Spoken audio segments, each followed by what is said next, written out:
Vamos a comenzar a analizar la dinámica de electrones de Bloch, esto es, cómo se comportan electrones que están en un potencial periódico ante la presencia de campos eléctricos y magnéticos. En la clase pasada vimos el modelo de Drude, que es un modelo clásico, trata a los electrones como un gas de partículas clásicas que sufren colisiones con los iones de la red periódica del cristal y eso produce una termalización de los mismos. Esa termalización permitía calcular la velocidad cuadrática media de los electrones y nos da, por equipartición, un comportamiento lineal con la temperatura, mientras que el calor específico es independiente de la temperatura, es una constante.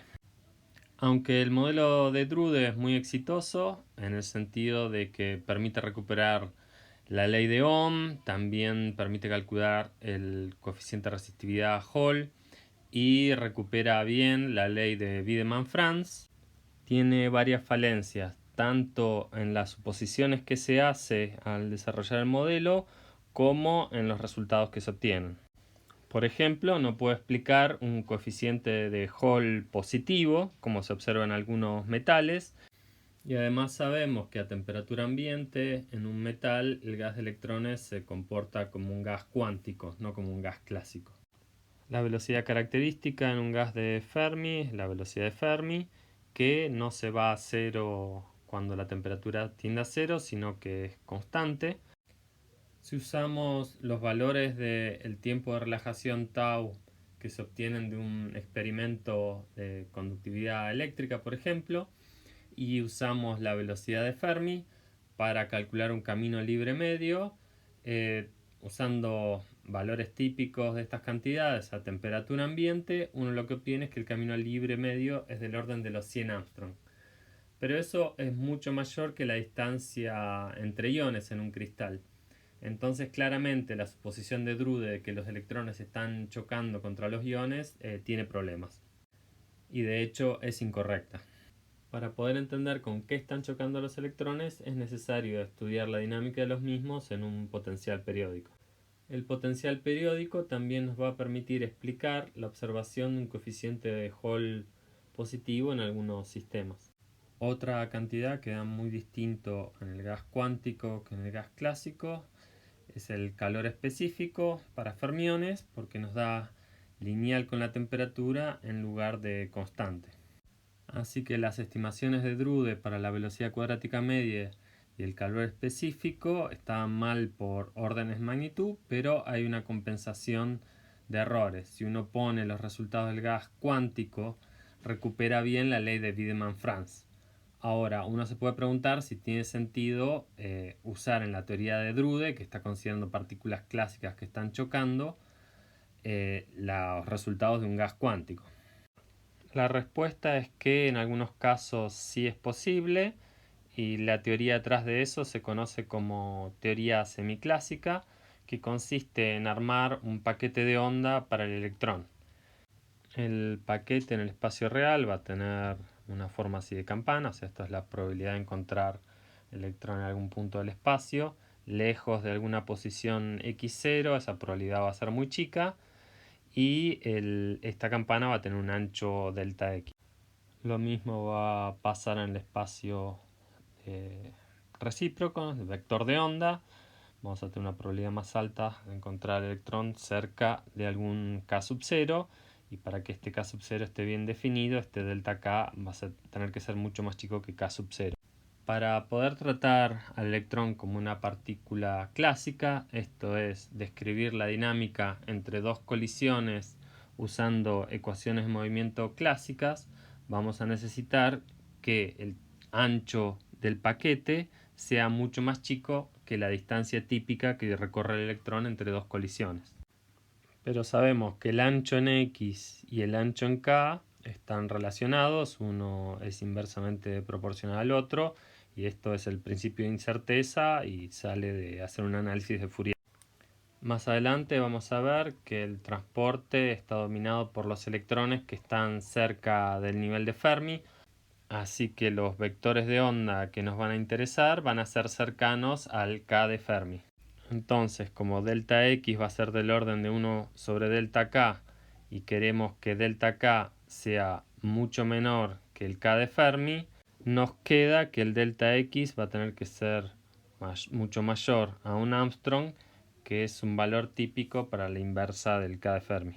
Como los valores típicos para el camino libre medio son del orden de los 100 Armstrong a temperatura ambiente, vamos a poder encontrar un régimen en el que delta X es mucho menor que L y el K de los electrones, el vector de onda, está bien definido.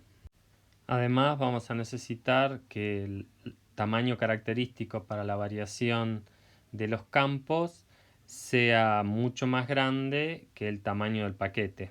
Eso nos va a permitir tomar el campo evaluado en x0, en el centro del paquete de onda, cuando consideremos las ecuaciones de movimiento para el electrón.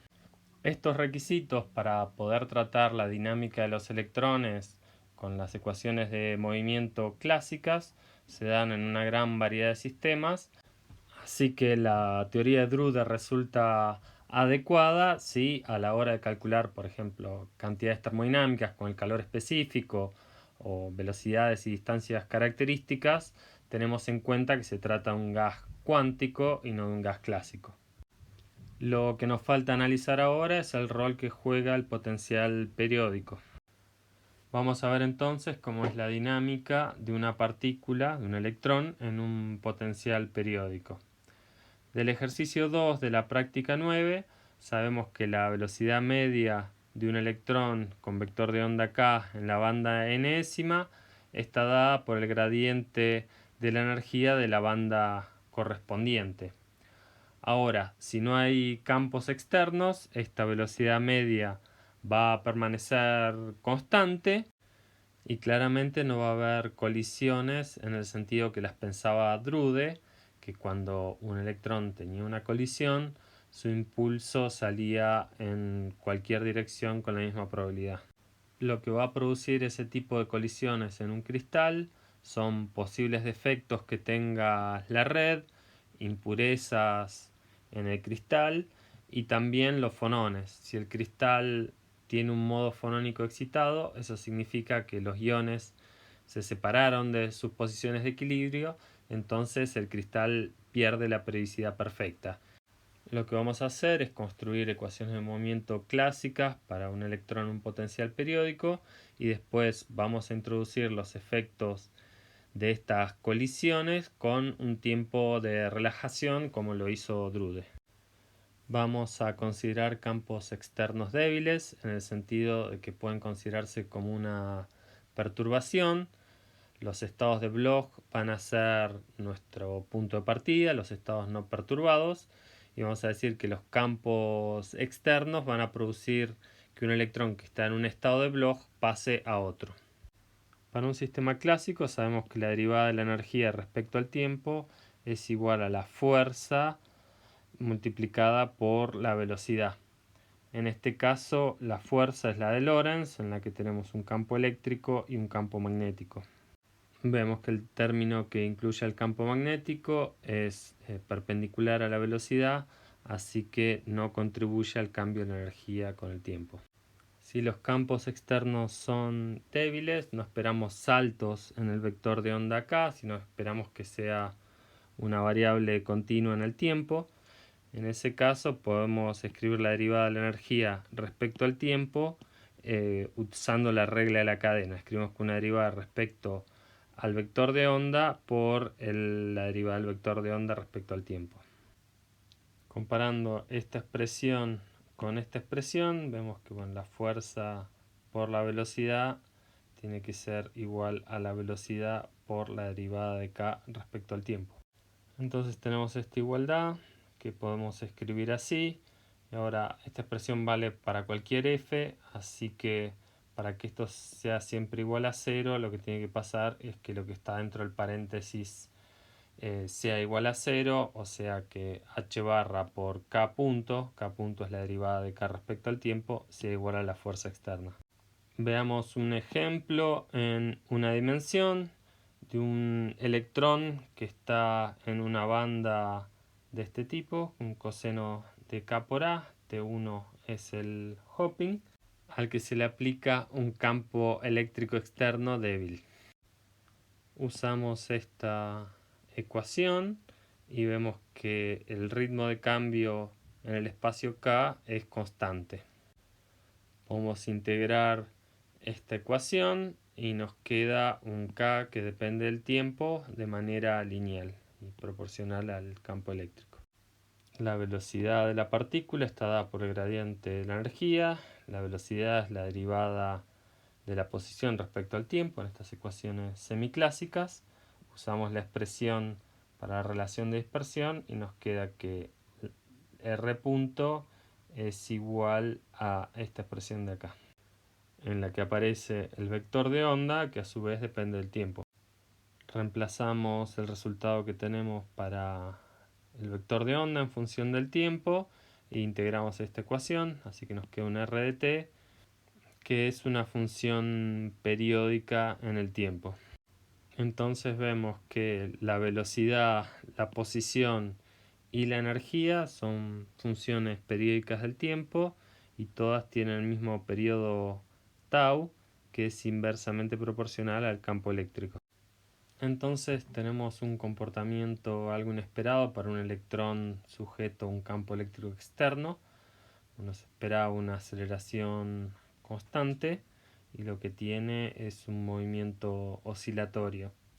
Esto se debe a que la fuerza que siente el electrón no es solo la del campo externo, sino también es la del potencial periódico. En particular, cerca de los planos de Bragg, el electrón se frena y su velocidad cambia de signo. Este comportamiento periódico para los electrones en un potencial periódico en presencia de un campo eléctrico se conoce como oscilación de Bloch. Vamos a seguir viendo por ahora un caso unidimensional y nos vamos a centrar en algunos valores de K, por ejemplo el fondo de la banda, que nos van a permitir definir una masa efectiva para los electrones en un potencial periódico. En el fondo de la banda podemos aproximar la relación de dispersión con una forma cuadrática, donde A es un número positivo. Usando esta expresión en la velocidad, vemos que esta es proporcional al vector de onda. Derivando esta expresión con respecto al tiempo, nos queda que la derivada respecto al tiempo de la velocidad es proporcional a la derivada respecto al tiempo del vector de onda, pero sabemos de la otra ecuación que la derivada respecto al tiempo del vector de onda es igual a la fuerza sobre h barra. Usando esto, nos queda que la aceleración es proporcional a la fuerza, y eso es lo que tenemos en general para ecuaciones de movimiento clásicas cuando no hay un potencial periódico, nada más que acá la constante de proporcionalidad no es la masa del electrón, sino que es una masa efectiva que la definimos de esta forma de acá. Cerca del tope de la banda también esperamos un comportamiento cuadrático, nada más que acá, como es un máximo, aparece un signo negativo. A sigue siendo positivo. Entonces podemos hacer lo mismo que hicimos para el fondo de la banda aplicando las ecuaciones de movimiento. La cuenta es exactamente igual, pero para que la masa efectiva esta que definimos sea positiva, tenemos que poner un signo menos acá en la definición, y haciendo eso nos queda que la masa por la aceleración es igual a menos la fuerza. O sea, el electrón se acelera en la dirección contraria a la que uno esperaría en el vacío. Pero cambiarle el signo a la fuerza de Lorentz es lo mismo que cambiarle el signo a la carga.